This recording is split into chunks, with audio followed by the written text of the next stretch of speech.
Assalamualaikum dan salam sejahtera. Terima kasih kepada para penonton sekalian. Hari ini kita akan mengadakan satu program khas yang dinamakan Bicara Interaktif.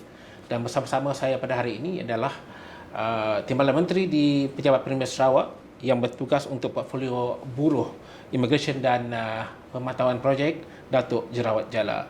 Terima kasih Datuk atas ruang masa yang diberikan kepada kita pada hari ini, Datuk. Ya, Datuk, sejak 2021 selepas pilihan raya pada penghujung Disember itu, pilihan raya negeri Sarawak telah diadakan dan sehingga sekarang. Ya. Bagaimana Datuk melihat environment, situasi, suasana, aura selepas pilihan raya di kawasan Datuk di Mulu? Okay. Terima kasih ya. Selepas pilihan raya negeri ke-12 Disember 2022, rakyat kita di kawasan Mulu memang memberi sokongan yang begitu baik kepada kerajaan kita GPS. Ini dibuktikan dengan penambahan majoriti. Keputusan kita pilihan raya 2016 itu first election for Mulu constituency as a new constituency. 2016 keputusan pilihan raya negeri berbanding dengan PRN 12 yang bulan Disember 2022, kita punya majoriti bertambah 1,200. Itu menunjukkan sambutan ataupun sokongan yang begitu baik dari rakyat kita ataupun pengundi-pundi kita di Mulu. Memang banyak perkembangan sudah dalam kawasan kita Mulu. Khas kita tertumpu kepada pembangunan infrastruktur. Jalan-jalan, bakalan elektrik, bakalan air bersih, telecommunication dan internet. Inilah tumpuan kita bagi kawasan kita menerusi agensi Highland Development Agency HDA yang ditugaskan untuk melaksanakan banyak projek infrastruktur dalam kawasan Mulu dan Talang Musan. Memang beberapa jalan sudah disiap, seperti jalan ke Long Jekitan, jalan ke Long Makaba, dan akan siap tidak lama lagi ialah antara Long Bangak dengan Pak Dali. Ada juga jalan-jalan lain yang sedang dalam pembinaan. Dari segi bekalan elektrik, saya fikir di kawasan kita Mulu sampai 97% semua rumah panjang dan kampung sudah dapat bekalan elektrik 24 jam. Dan dari segi telekomunikasi, memang juga kita dalam proses melaksanakan mendirikan menara telekomunikasi di kawasan kita Mulu. Kita jangka dalam 60 lebih menara telekomunikasi baru yang dalam proses pembinaan secara berperingkat inilah the internet connectivity, telecommunication has actually improved a lot. Dan juga dari segi bekalan air bersih, HDA ada beberapa 20 lebih projek loji membekal air bersih kepada rumah-rumah panjang utama di kawasan kita Datuk, ini penggal kedua Datuk berada dalam kawasan sebagai pentadbir di kawasan tersebut dengan Dun Mulu itu sendiri merupakan satu dun yang baru. Jadi cabaran yang dihadapi oleh Datuk ketika ini macam mana? Cabaran memang Mulu ini adalah antara kawasan yang terbesar, the biggest, one of the biggest, if not the biggest, after Belaga State Constituency. Bagaimana kawasan kita ni is bigger than Negeri Sembilan. Then di sana sebab the constituency is mainly rural constituency. Cabaran utama kita ialah berkenaan accessibility, logistik, dan juga kampung-kampung yang all spread out. So it's a very difficult area to develop, but we have taken up the challenge to develop. Pernah saya berkongsi dengan mantan Menteri Pengangkutan Malaysia, Datuk Sri Wee Ka Siong, Ya. Ini berkenaan dengan perhubungan air connectivity. Sebab sekarang yang satu menjadi cabaran atau masalah bagi beberapa tempat kita di Mulu ni ialah jumlah ataupun the restriction on the number of passengers on the Maswing Twin Otter. Ya. Tu dalam Twin Otter tu memang ada 19 kerusi. That means full capacity is 19 passengers. Tapi kerana satu insiden di satu lapangan terbang tu, mereka hadkan passenger to only 9 maximum now. That is less than 50% of the capacity. So saya pernah kongsi dengan mantan menteri pengangkutan kita, ini menjadi satu masalah untuk penduduk kita. Sebab Mulu inilah satu-satu kawasan DUN yang ada 5 airport. We have 5 airport in Mulu constituency. Tidak ada konstituensi lain di negara Malaysia ini yang ada 5 lapangan terbang. Ya. Ini menunjukkan betapa pentingnya penerbangan, this air connectivity, air service lah for our rural community. That also show how big and how difficult Mulu constituency is. Ya. Jadi itu apabila bercakap tentang lapangan terbang itu sendiri, harapan Datuk apabila kerajaan negeri, saya fahamkan dalam tempoh yang terdekat ini akan menamakan satu syarikat penerbangan kita sendiri. Harapan Datuk bagaimana ia dapat membantu dari segi konektiviti di kawasan itu. Kita harapkan bahawa syarikat penerbangan ini juga akan buat penerbangan ke tempat-tempat pendalaman ini dan yang lebih penting dengan pembangunan Nusantara di Kalimantan. Bagi saya, this will is an additional connectivity for us. Dan lapangan Bario yang sekarang dekat sempadan tu, it's a very logical dan strategic transit point for flights to go to Nusantara in the future. Dan saya pernah kemukakan dahulu cadangan untuk buat lapangan baru di Bario supaya dapat accommodate ATR aeroplane. Sekarang ni only ATR. Ya. Kita bercakap tentang lapangan terbang, kita bercakap tentang pesawat, Datuk. Tapi sebenarnya keperluan utamanya adalah jalan raya. Memang. Agak-agaknya pada pandangan Datuk, pemerhatian Datuk, bila seluruh rakyat Mulu dan kawasan sekitarnya akan menikmati jaringan jalan raya yang licin, lancar. Seperti di bandar. Seperti di bandar. Itulah impian saya dan semua rakyat kita di Mulu. Satu hari nanti jalan-jalan ke Ulu sampai ke rumah panjang yang jauh sekali macam di Bario, boleh ada jalan yang berturap seperti di bandar juga. Saya pun tak dapat pasti bilakah jangka masa. But I would very much like to see that happening in the next 10 to 15 years. 10 to 15 years, I think it's doable. Ya, yang kita buat masa sekarang ni semua bekas-bekas jalan balak yang tidak dipakai oleh syarikat-syarikat balak sekarang, kerajaan kita ambil alih untuk dinaik taraf. Dan ini kita buat menerusi Highland Development Agency pada masa sekarang, yang amat berhormat Premier sudah bagi peruntukan 1.5 bilion untuk mempercepatkan kadar pembangunan di kawasan kita, Telangusan dan di Mulu. Dan dari 1.5 bilion itu, kita membelanjakan atau memperuntukkan 1.2 bilion hanya untuk naik taraf jalan. Ini pun belum mencukupi. Kita boleh naik taraf jalan sepanjang keseluruhan. Kalau kita add up all the roads that we improving, keseluruhan 220 lebih kilometer saja. Ini belum sampai setengah keperluan kita di kawasan Mulu. The full capacity berapa? Kalau kita nak tengok dia punya full road mileage, tidak kurang dari 700 lebih, mungkin dekat 1,000 kilometer keseluruhan. Kalau masuk semua kampung-kampung tu memang sampai 1,000 kilometer semua. Ya. Tapi sekarang-kurangnya dengan ada jalan baru ini, rakyat Mulu boleh tersenyum. Ya. Memang ada penambahan dari segi keadaan jalan yang lebih selamat, tapi ada juga kampung-kampung dan rumah panjang selalu berhadapan dengan masalah sebab keadaan jalan, tanah runtuh dan musim hujan seperti sekarang ni. Ya.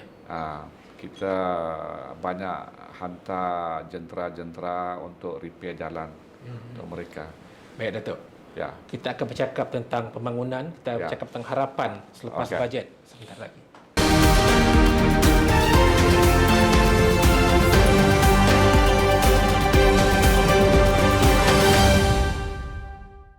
Terima kasih, Datuk. Kita bercakap tentang satu lagi topik yang penting sebenarnya untuk kawasan luar bandar pedalaman ini adalah tentang bagaimana kita membangunkan, kita memohon belanjawan bajet yang besar dari kerajaan persekutuan dan juga negeri untuk membangunkan keseluruhan kawasan.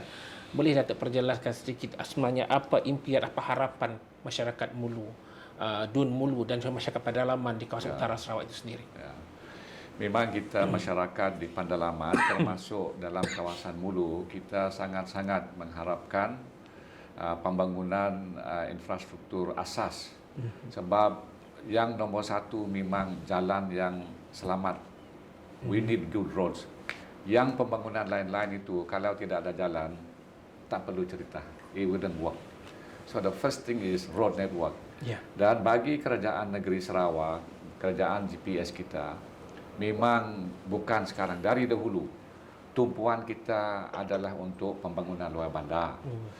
If you look at our state budget, kita punya development budget 60% dari budget pembangunan, development budget is for rural development.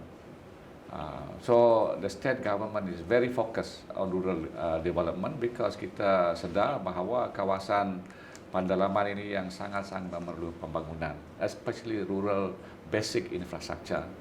Dan kalau kita banding dengan bajet persekutuan, our state budget, our development budget is much bigger than our operating budget. Tapi at federal level terbalik. Development budget is much smaller than the operating budget. Dan peruntukan yang diberi kepada kita dari federal ni memang tidak mencukupi. Kalau kita banding budget dari kerajaan persekutuan, development budget dengan development budget kerajaan negeri Sarawak, development budget negeri Sarawak lebih dari yang diberi oleh persekutuan. So yang saya faham juga sebab persekutuan dia punya cara untuk bagi budget itu ikut jumlah penduduk. Tapi Sarawak ini jumlah penduduk Sarawak bukan ramai, tapi kita punya kawasan luas. So they have to take into account the size of the constituency. Itulah sebab if you look at development budget for Sabah compared to Sarawak, Sabah dapat lebih because they got a bigger population than us. So kita haraplah dalam peruntukan budget pembangunan ini kerajaan persekutuan harus ambillah perhatian bahawa bukan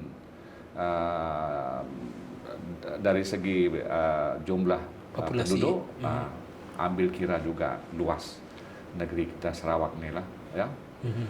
Sebenarnya apa yang diperlukan sebenarnya oleh masyarakat pedalaman itu sendiri selain perjalanan? Dari jalan, kalau jalan ada, memang kita juga ingin basic facility macam bekalan air bersih.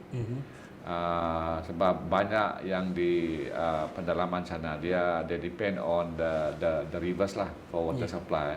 Kadang kalau hari hujan itu water is not clean, muddy and so on. So kita perlulah that and yang menjadi sangat-sangat perlu sekarang ni telecommunication. Sebab ada tempat juga yang belum ada perkhidmatan telefon. So we not talking about telephone now, we talk about internet. So inilah satu juga impian yang amat berhormat Premier kita supaya by 2030 developed state, we are inclusive, mana kawasan pendalaman pun ada internet dan all these facilities lah. Dan memang juga dari segi kita punya basic health services. Banyak klinik-klinik yang uzur di kawasan hulu sana, dan juga kita perlu untuk naik taraf ataupun upgrade dia punya staff. Which is done now but not fast enough, di mana klinik-klinik desa tu dahulu tidak ada doktor. So, sekarang ada beberapa kawasan klinik desa which have doctors, but we need more doctors lah. Bukan hanya doktor, dia punya alat-alat, the equipment. Saya sendiri pernah menyumbang kepada klinik desa kita scanners and so on, which they need, but the ministry is not able to provide them for the time being lah. Yeah. How about schools? School sama. We have a lot of sekolah di pedalaman, termasuk dalam senarai sekolah daif ini, yang perlu juga dinaik taraf lah. But one challenge for the rural school now is dia punya enrollment, jumlah murid masuk ke sekolah. We have to find ways how to increase the enrollment of student in the rural school. Sebab banyak a lot of the productive parents are in town. Yeah. So yang kita nak ni, my vision actually in the future is that many of our rural population, termasuk orang ulu kita yang sudah berhijrah ke bandar, akan balik. Once we have very good roads, connectivity, we have telecommunication, internet connectivity, dan juga basic health facilities di naik taraf, I'm confident. Even for myself, I look forward to going back and spending more time in the rural areas. If you have the access to all these modern facilities, we want to repopulate the rural areas and build up the rural settlement. Because there's a lot that can be done in the rural areas, especially you have big land areas that can be developed. Tourism is also a very good product. Yeah. The area you have Mulu, you have Bario, everything is there. Yeah. Datuk, satu perkara yang amat penting bagi kawasan utara Sarawak sekarang ini, pedalaman utara Sarawak, adalah pelaksanaan Sabah-Sarawak Link Road. Yeah. Yang difahamkan melewati hampir keseluruhan kawasan. Yeah. How do you see this project? Bagaimana perkembangannya? Memang ini satu yang kita sangat bangga dengan projek ini yang akan dilaksanakan oleh state government yang menghubungi sekarang yang amat berhormat sudah lulus jalan baru dari Miri ke Merudi, dan Merudi sampai ke Long Terawan, dan dari sini Long Terawan nanti akan sambung SLR pergi ke Limbang. Ini tentu akan membuka banyak peluang economic activity, termasuk dalam Mulu kita punya main economic driver is tourism and agriculture.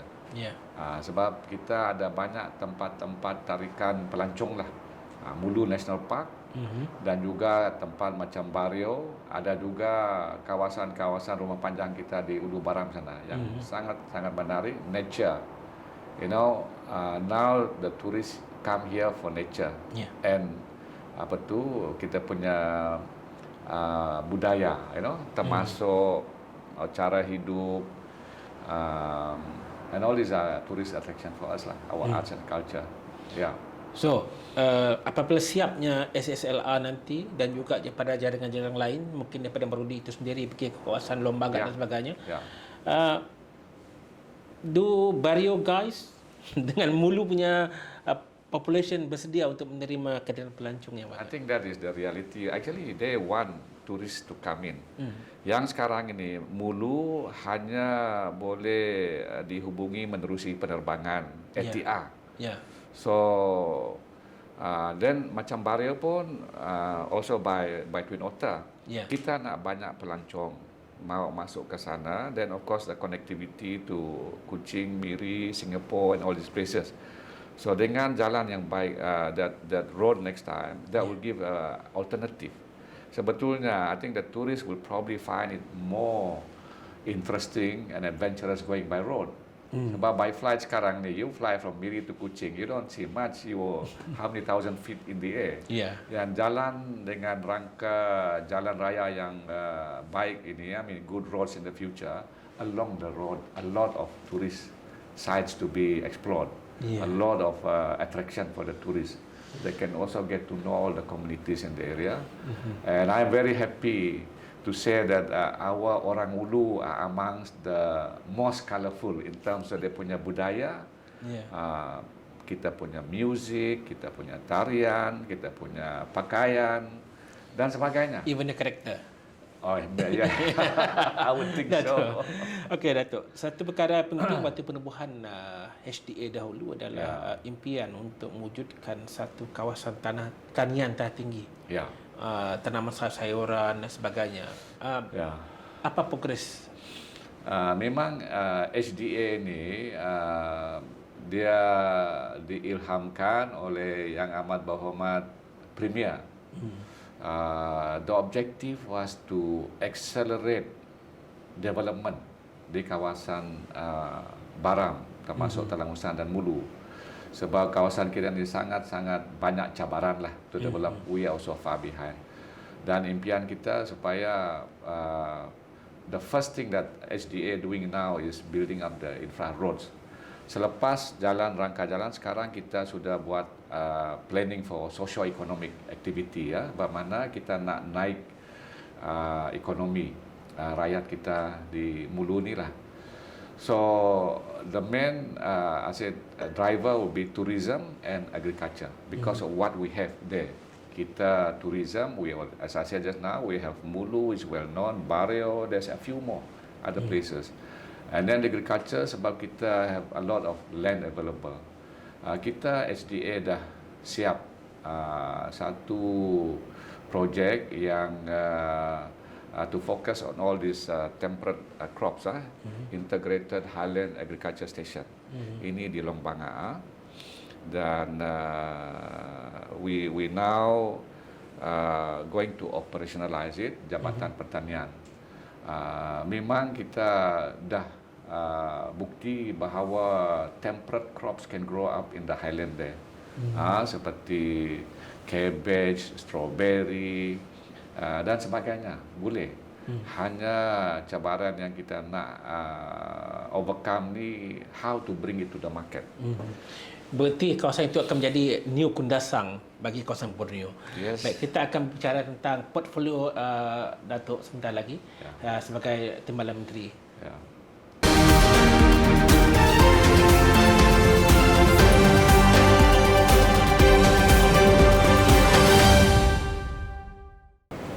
Terima kasih kerana setia bersama kita dalam rancangan dan bicara interaktif. Datuk sebagai Timbalan Menteri Buruh, Immigration dan Pembangunan Projek, satu portfolio yang agak mencabar berbanding portfolio lalu Datuk sebagai Timbalan Speaker Dewan Negeri Sarawak. Bagaimana Datuk melihat peranan yang dimainkan oleh pihak Datuk sendiri dalam memastikan Sarawak ini sentiasa dipenuhi oleh tenaga kerja yang profesional, yang baik dan mencukupi? Bila saya diberi tugas ini oleh Yang Amat Berhormat Premier, saya pun diberi fahaman bahawa tujuan Yang Amat Berhormat Premier buat portfolio ini, yang sebelum ini belum pernah ada portfolio labor dan immigration, ialah kerana keperluan kita untuk tenaga luar dari Sarawak. We need workers, professionals to come and help us drive our economy. Kita banyak pelabur-pelabur dari luar negara yang memerlu pekerja juga yang dari luar negeri, dan juga pengusaha-pengusaha, our local business, our plantation, they need a lot of workers. Dan di sini without workers, without professionals, it will be difficult for investors to come in, and also for our existing industries to grow. Sebab workers, laborers ni sangat-sangat perlu. Saya punya kementerian ini adalah untuk facilitate. We want to make sure that the workers we bring in are good workers. And these are the workers that's needed by the industry. Di sini memang kita kerjasama dengan Jabatan Immigration dan juga Jabatan Tenaga Kerja, Labor. Memang ada cabaran dari segi negara mana yang kita nak ambil pekerjaan ni, sebab kita tak boleh ambil sebarang, sebab we also need to know that these are workers that come in and work, dan jangan terlibat dalam aktiviti-aktiviti yang lain lah, like criminal activities and so on. So memang Sarawak kita ada otonomi di bawah MA63 dan di bawah undang-undang kita, di mana Sarawak kita boleh restrict entry of anybody outside Sarawak coming into Sarawak. Dan di sini tujuan kita ialah memberi priority untuk pekerja-pekerja kita Sarawak. They will be given priority unless we don't have local Sarawakian who can do the job, then we allow the employers to get from outside. So this is the protecting job aspect. Kita menjaga rakyat kita Sarawak supaya kalau ada peluang kerja, mereka diberi keutamaan. But if we have that is protecting our jobs, but kita perlu create job. Macam pelabur-pelabur yang datang ke sini, a lot of them set up very big industries in Kuching, in Bintulu, di Miri dan sebagainya. So we give them kelonggaran untuk bawalah pekerja sendiri supaya they start up the investment, dan selepas tu dalam beberapa tahun kita juga minta mereka supaya groom local Sarawakian to take over all these new jobs, high paying jobs. So my ministry, as I said, we protect jobs for Sarawakian, and more important is to create new jobs which Sarawakian can take over in the future.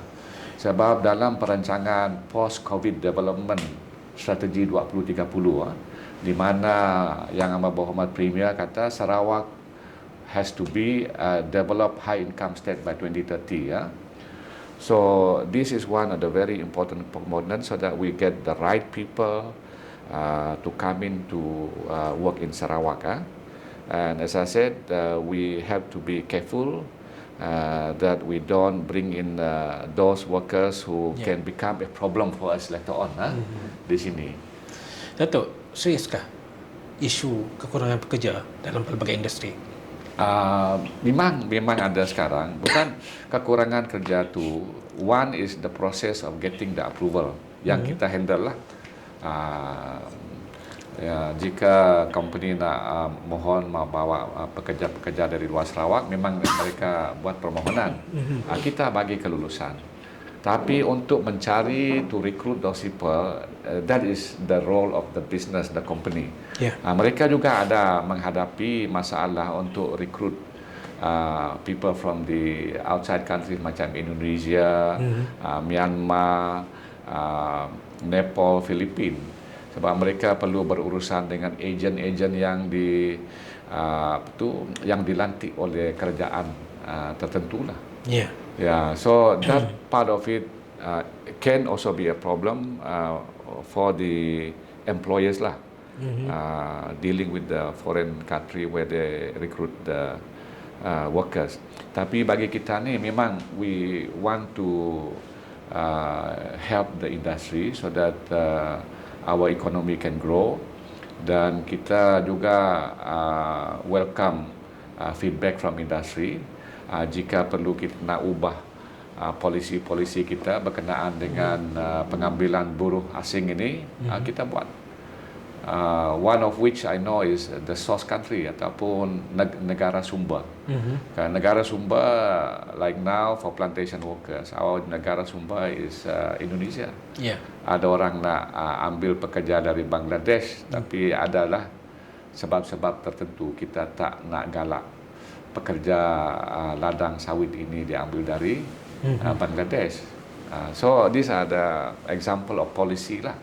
Kalau perlu sangat kita nak ambil dari Bangladesh, and if the industry say that they need it, they want Bangladeshi workers, we can review the policy. Setakat ni permintaan daripada industri cukup besar. Ada sebab kita ada kriteria juga. Macam kalau pekerja ladang, buruh pekerja ladang dalam dalam 7 hektar ladang tu kita is entitled to one. So we based on matrix. Seperti restoran-restoran kita bagi 4, 2 tukang masak dan 2 pekerja dalaman lah. So memang some of the business say not enough, sebab mereka juga we expect them to recruit Sarawak our local workers. Tapi ada juga antara mereka yang kata susah nak dapat local workers. So these are the things that we have to look and see what's the need of the industry, and also our current policy, how to review it so that it will assist the industry. Bercakap tentang pekerja tempatan, local workers yang enggan memasuki industri yang dikatakan bayarnya lebih rendah dan sebagainya.